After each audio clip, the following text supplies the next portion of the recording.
Sapevate di poter passare da questo a questo in meno di 10 minuti? Ebbene sì, cari amici, oggi vi mostrerò in assoluto il metodo migliore per rodare i vostri roller. Si tratta di un metodo poco costoso, semplice, che richiede poco tempo, ma soprattutto che dà un grande risultato. Siete pronti? E allora cominciamo!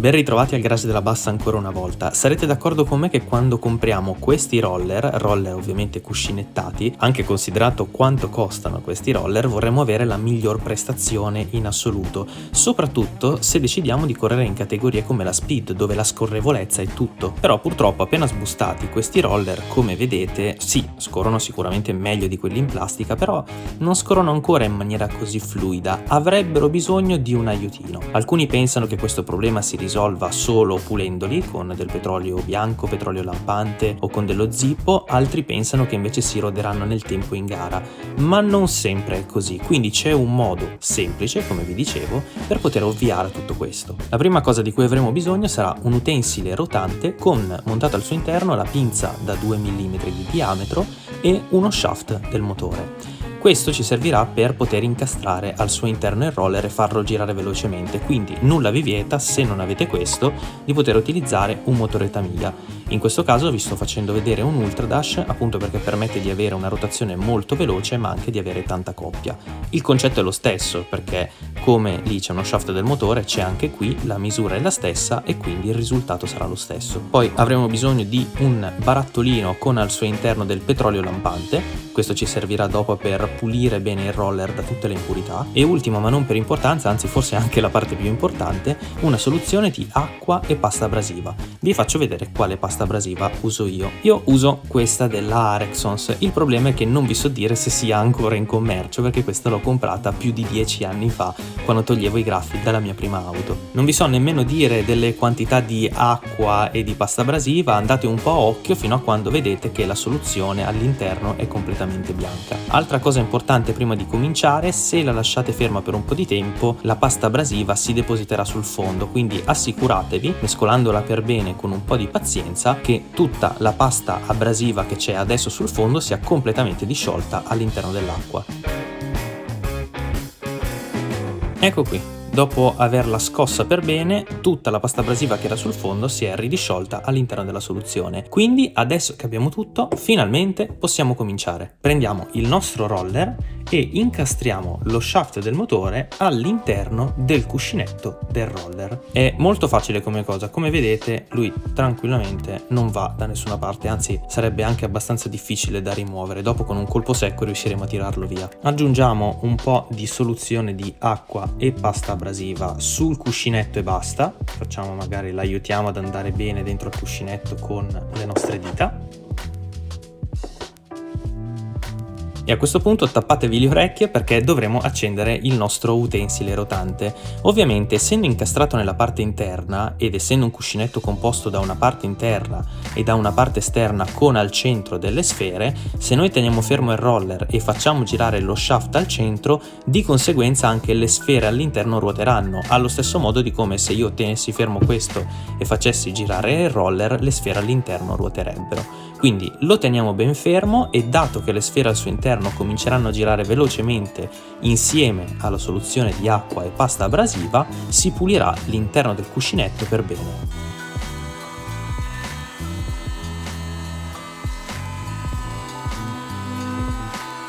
Guardate attentamente. Vi ricordate che prima era bianco? Guardate quanto sporco. Non è passato nemmeno un minuto da quando è iniziato e tutta la pasta abrasiva che era bianca, guardate di che colore è diventata.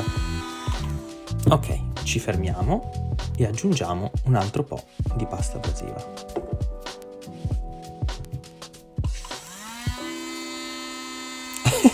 Guardate come cambia subito colore. Io credo che sia già pulito e il risultato sia perfetto, però guardate, giusto per sicurezza, per non rischiare di fare brutte figure nel video, faccio una terza passata. Pazzesco quanto sporco c'era dentro, eh? Sentite adesso quanto gira più liberamente anche l'utensile rotante. Ok, direi che così è sufficientemente pulito, o meglio è sufficientemente pulito all'interno il cuscinetto, però adesso dobbiamo ripulire tutta quell'acqua che c'è perché sennò potrebbe fare ruggine e togliere tutti i residui di pasta abrasiva. Come facciamo adesso a pulirlo definitivamente? Prendiamo il nostro barattolo con all'interno il petrolio bianco, lo apriamo, anche perché se non lo apriamo non penso che riusciremo mai a raggiungere nessun risultato, e immergiamo il nostro roller all'interno del petrolio bianco. A questo punto avviamo. Vedete?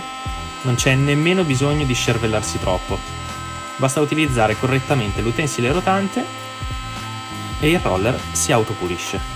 Ogni tanto lo tiriamo fuori dal petrolio bianco così che l'effetto centrifuga riesca anche ad asciugare un po' il roller e poi lo reimmergiamo di nuovo.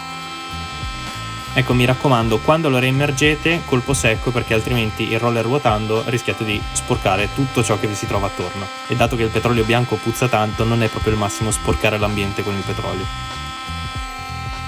Ecco qua.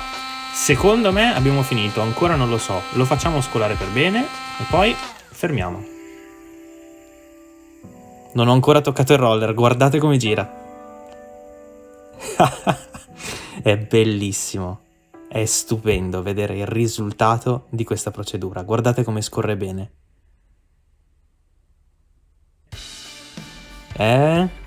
Guardate che roba. Ma quante ve ne dice, Leandro? Quante ve ne dice? Ma cosa state aspettando a iscrivervi? Iscrivetevi al canale, siamo più di 300. Ora, giusto per farvi vedere il paragone con quello che avete visto all'inizio, lo rimonto esattamente allo stesso modo, non riesco a mettere il dadino, lo rimonto allo stesso modo sullo stesso supporto e vediamo. Che meraviglia, guardate. Quanto ci abbiamo messo? Un attimo, praticamente non abbiamo neanche sporcato quasi nulla, a parte un po' qua dove non potete vedere in questo punto qua sotto, ma non fa niente, si ripulisce tutto velocemente e il risultato è stato raggiunto senza dover aspettare gare e gare per fare in modo che si rodino da soli. Diamoci un attimo una pulita alle mani e asciughiamo il tavolo da lavoro. E abbiamo finito! Vi è piaciuto questo metodo? Spero davvero tanto di sì e spero di esservi stato utile. Fatelo anche voi perché dà davvero tanta soddisfazione. Vi ringrazio per essere passati e noi ci vediamo nel prossimo video, sempre qui al Garage della Bassa. Ciao!